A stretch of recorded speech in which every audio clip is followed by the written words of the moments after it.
Des mots sur l'activation de Windows 10 Arium avec KMS Pico. Voilà. Donc je ne citerai pas l'endroit où je l'ai téléchargé et là où il y a éventuellement le lien. Voilà, pour respecter l'anonymat éventuellement de la personne.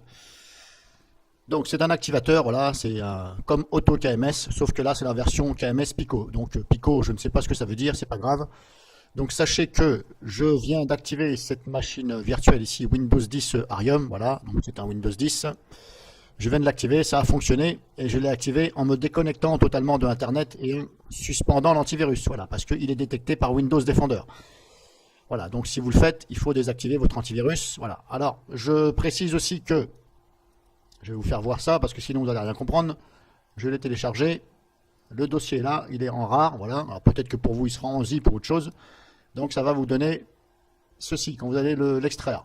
Donc vous allez avoir ces deux dossiers-là. Voilà, ces deux dossiers-là qui sont normalement dans un dossier. Voilà, que j'ai supprimé le dossier et j'ai tout mis ici. Voilà, pour pas avoir à chaque fois à ouvrir 36 000 dossiers. Donc vous avez deux solutions. La version ici, KMS Pico installe, vous avez ça. Vous pouvez lire aussi ça. Voilà, tout est marqué ici. Éventuellement si vous voulez lire. Donc il faut l'exécuter. Ou la version portable. Donc la version portable, il va falloir exécuter celui-ci apparemment. Voilà. Donc vous avez ici aussi là un descriptif. Voilà.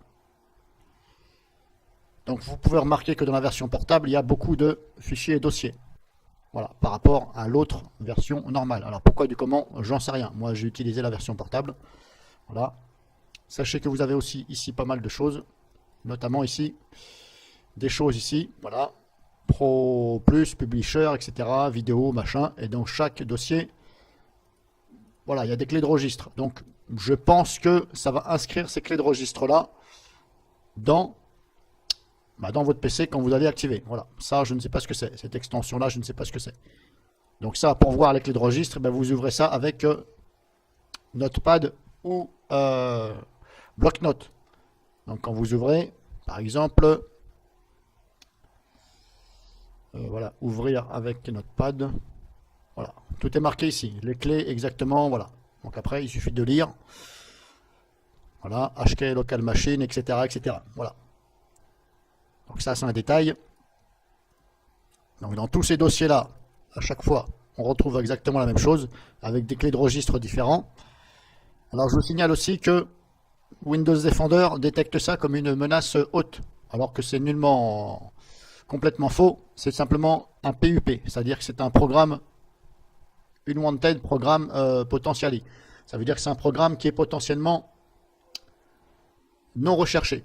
Ce n'est pas un virus, ce n'est pas un malware, ne vous inquiétez pas. C'est un PUP, voilà. C'est ce qu'il y a de plus bas en virus. Voilà. Quand je dis virus, c'est le mot en général, voilà.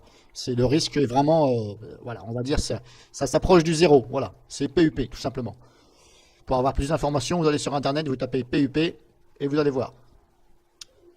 Vous allez éventuellement sur le site MC-Soft. D'ailleurs, j'ai mis une vidéo, je vous invite à la regarder. Il y a toutes les définitions de virus. Donc vous regardez la vidéo et vous cliquez sur le lien. MC-Soft anti-malware, antivirus. Donc, comme je vous disais, c'est détecté par Windows Defender comme une grosse menace, on va dire. Bah oui, mais c'est normal puisque c'est un crack pour activer les licences de Windows. Donc dans leur intérêt, c'est de vous faire croire que c'est une grosse menace. Mais alors, ne vous inquiétez pas, c'en est pas une, pas du tout. Mais il faut quand même désactiver l'antivirus parce que sinon, ça va vous le dégager. Donc là, je viens d'activer cette machine virtuelle. Alors, je ne vous recommande pas, bien sûr, de faire ceci parce que c'est illégal.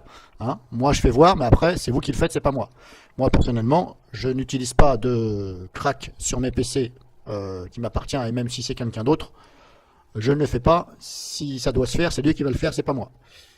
Moi, je teste sur des machines virtuelles pour voir le comportement. Voilà. Je n'active pas mes Windows personnels avec des clés, des cracks comme ça. Je préfère acheter une licence à 25 ou 30 euros ou 15 euros plutôt que de m'emmerder avec des conneries comme ça. Voilà. Donc je viens de le faire. Il va falloir, donc comme je vous dis, désactiver, etc. etc. Hop. Aussi bien aussi, si vous avez un pare-feu, il va falloir désactiver. Parce que sinon ça risquerait de se manifester. Et apparemment ça fonctionne non connecté à Internet. Donc il va falloir, hop, double-cliquer sur celui-ci. Bon, moi j'ai déjà fait, j'espère que ça va. Voilà, vous avez ça. Alors ça parle aussi, hein. C'est en anglais, ça parle. Il suffit de cliquer ici.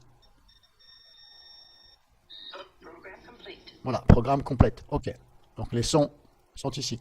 Voilà. Vous avez les sons qui disent programme complet, etc., etc., etc. Voilà. Donc, il est préférable d'utiliser la version portable parce que je n'ai pas testé celle-ci. Voilà. Alors, sachez que ça installe quand même pas beaucoup de choses, mais ça installe quand même quelque chose. Voilà. Enfin, je dis pas beaucoup. Le problème, c'est que moi, après, j'ai scanné avec l'antivirus et il m'a détecté des choses, bah, bien sûr, mais ça reste des PUP. Donc, il m'a détecté simplement deux choses, deux fichiers. Donc, maintenant, est-ce que concrètement, ça installe que deux fichiers? Moi, je me fie avec l'antivirus. Donc, c'est dans ces Windows. Voilà, dans ces Windows, ça m'a installé ces deux choses-là. Voilà, un DLL et un fichier exécutable. Voilà, je ne pourrai pas vous dire leur rôle. Voilà, personnellement, moi, je les ai bloqués avec le pare-feu et j'ai bloqué leur exécution avec l'antivirus. J'ai demandé à l'antivirus de ne pas laisser exécuter celui-ci par précaution. Voilà, pour l'instant, je suis en train de tester et je vais voir. Voilà, je vais voir si la licence ça reste toujours, combien de temps, combien de mois, etc. Voilà, et je vais voir si c'est à cause de ça que je l'ai bloqué ou pas. Donc, comme je vous dis, il y aura ces deux-là. Voilà, notez bien le nom. Voilà. Et comme je vous dis, je me fie à l'antivirus. J'ai scanné, il m'a signalé ces deux-là. Comme PUP, bien sûr. Que vous dire de plus je voulais dire autre chose, je ne me rappelle plus. Oui, donc ça fonctionne en étant déconnecté, il serait préférable, voilà. Là, c'est sur donc une machine virtuelle Windows 10 Arium, voilà, qui est retaille, qui est améliorée. Je voulais dire autre chose, mais je ne me rappelle plus. Je ne sais plus. Bref, donc ça fonctionne. Après, ben, libre à vous hein, de le faire ou pas. Et sachez que, bien entendu, comme ces deux fichiers que je viens de vous faire voir sont détectés en général par les antivirus, comme PUP, ben, il va falloir l'ajouter à l'exception. Voilà, les deux là, de façon à ce qu'ils ne viennent pas vous les dégager. Donc à l'exception dans les fichiers, tout simplement. Parce que sinon, ça risquerait de vous les dégager en quarantaine, etc. Et je me rappelle de ce que je voulais vous dire. Voilà. Normalement, ça crée une tâche planifiée. Si, parce que AutoKMS, le AutoKMS là, ce qui est sorti au début, qui s'appelait AutoKMS, ça crée une tâche planifiée dans le planificateur des tâches. Or là, je suis donc allé dans le planificateur des tâches. Voilà, vous tapez ici planificateur. Voilà. Voilà, et vous avez ici planificateur des tâches. Eh bien, je n'ai pas vu de tâche au niveau donc de ce KMS Pico. Normalement, on voit une tâche. Voilà. Quand vous utilisez donc KMS Auto, on voit ici une tâche. Une tâche, ça veut dire une tâche programmée, voilà, pas une tâche de vin ou une tâche de, etc. Hein. Je parle d'une tâche programmée, un langage informatique. Normalement, ça crée une tâche ici. Et vous devez avoir marqué KMS quelque chose. Donc, on l'a sur KMS Auto. Mais là, sur cette version-là de KMS Pico, ici, je ne vois absolument pas de liaison avec KMS Pico. Voilà, j'ai cherché, je ne vois pas. À moins que ça porte un autre nom. Mais là, comme ça, c'est pas évident. J'essaye, mais bon, ce n'est pas évident. Vous avez vu le nombre de dossiers que vous avez. Donc là, bonjour. Donc éventuellement, si vous trouvez, au niveau des tâches programmées, eh bien mettez-le moi dans les commentaires, s'il vous plaît. Donc il faut cliquer dessus et regarder la tâche programmée. Voilà. Alors vous pouvez faire ça. Et le descriptif est là. Voilà. Et normalement, vous devez avoir les termes activation, licence, machin, etc., etc. Et normalement, ça doit être marqué grosso modo KMS ou quelque chose, un rapport. Mais là, comme je vous dis, inconnu. Voilà. J'ai regardé comme ça, je ne vois pas. Il n'y a pas de KMS, etc. Donc, comme je vous dis, je ne sais pas si ça crée une tâche planifiée. Je ne peux pas vous dire. En tout cas, je vous ai fait voir pour activer. Voilà. Que vous dire de plus? Bah, rien. Je vous ai fait voir le principal. Et comme je vous dis, moi, je viens de tester avec celui-ci, portable. Je n'ai pas fait avec celui-ci. Voilà. Donc là-dessus, je ne peux pas vous dire qu'est-ce que ça va faire celui-ci. Il n'y a pas de virus, bien sûr, hein, mais je ne peux pas vous dire combien de fichiers ça va créer dans le PC, etc. Les tâches, là. Voilà, je ne l'ai pas fait. Sinon, une petite information aussi, j'en profite, pour ceux qui vont regarder la vidéo. J'ai installé donc Comodo Firewall sur cette machine virtuelle, au Windows 10 Arium. Et donc ça a fonctionné avant les mises à jour de Windows. Et depuis que j'ai mis les mises à jour de Windows, plantage total de Comodo. Il n'a rien voulu savoir. Il voulait même pas s'activer, il voulait même pas se réinstaller. Il me disait que je n'ai plus de connexion Internet pour réinitialiser, or que j'avais une connexion Internet. Bref, la totale. Donc si vous-même vous rencontrez des problèmes, si vous avez vous-même Windows 10 Arium, vous avez installé Comodo Firewall, si vous rencontrez des problèmes, eh bien, si vous n'arrivez pas à le résoudre, parce que moi ça n'a rien voulu savoir, donc comme ça m'a agacé un peu le cerveau, j'ai désinstallé, j'ai pas cherché midi à 14h, j'ai pris Revo, et je lui ai dégagé la gueule, voilà, et j'ai fait place à Windows Firewall Control, voilà, qui est pas mal du tout, voilà. J'ai fait une vidéo dessus, je vous invite à la regarder, parce que là je vais pas recommencer, parce que c'est un peu long. Donc sachez que ça applique des règles, ce n'est pas automatique, mais vraiment 10 fois mieux que le pare-feu de Windows lui-même. Donc la démo pour, j'en profite, je vais vous faire voir. Je vais donc ajouter l'exclusion de ces deux fichiers que je viens de vous faire voir à Windows Defender, voilà, pour pas que ça me les dégage. Donc vous ouvrez Windows Defender, hop, je vais mettre la fenêtre en grand parce que ça va être plus pratique. Vous cliquez ici, enfin, comme là il est désactivé, je vous fais voir comment je fais là. Vous cliquez sur ici paramètres de protection. Voilà, oui, protection c'est pareil. Ensuite vous descendez et là il y a exclusion. Et là vous faites ajouter ou supprimer. Donc moi je l'avais déjà ici, je l'avais déjà mis. Je sais plus. Voilà, je l'avais déjà mis des choses. Donc maintenant vous cliquez ici sur ajouter. Là vous faites fichier. Voilà. Donc je vous fais voir par rapport à ça. Hein. Vous allez dans l'explorateur, vous allez dans le disque C, Windows, vous descendez et vous prenez le premier déjà. Vous le sélectionnez une seule fois, pas deux fois. Là on dit oui. Voilà, là il a été ajouté. Il est ici.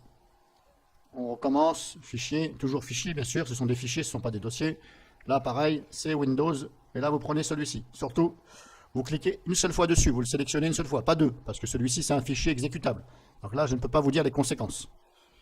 Ouvrir, oui, voilà, là les deux. Comme ça, l'antivirus quand vous allez scanner, il ne va pas vous alerter, et ça ne va pas vous alerter. Voilà. Alors je mets une petite parenthèse là-dessus parce que moi je ne sais pas comment vous l'avez fait. Est-ce que vous l'avez bien fait ou pas, je ne sais pas. Et d'ailleurs je vais ajouter aussi un dossier, carrément dans le dossier téléchargement. Donc celui-ci, voilà, KMS. Voilà, je vais l'ajouter. Voilà, et je vais rajouter aussi ce coup-ci un fichier. Hop. Alors vous avez vu, là j'ai cliqué sur fichier, parce que si je clique sur dossier, il ne me fait pas voir tout ce qui est compressé. Or, ça, c'est un dossier compressé. Moi je n'appelle pas ça un fichier compressé. Il y a plusieurs éléments dedans, donc quand il y a plusieurs éléments, ça ne peut être qu'un dossier. Voilà. Et vous avez vu, si je clique sur dossier, il ne me le fait pas voir. Donc là, je pense qu'il y a une erreur dans la programmation informatique. Normalement, quand je dois cliquer sur dossier, il doit me faire voir ça aussi. Voilà, parce que ça, c'est un dossier. Si je l'extrais, il y a plusieurs choses. Donc, plusieurs choses veut dire dossier, ne veut pas dire fichier. Un fichier, c'est un seul, pour moi. Voilà, bref, c'est une petite... voilà. Donc là, je le sélectionne une seule fois. Voilà. Je vous fais voir par rapport à ce que à cette machine virtuelle. Hein. Après, à vous de votre côté de le faire. Voilà, une fois que c'est fait, c'est bon, vous pouvez fermer. Là, normalement, vous êtes tranquille. Voilà. Ça ne va plus vous détecter, donc, cette truc-là.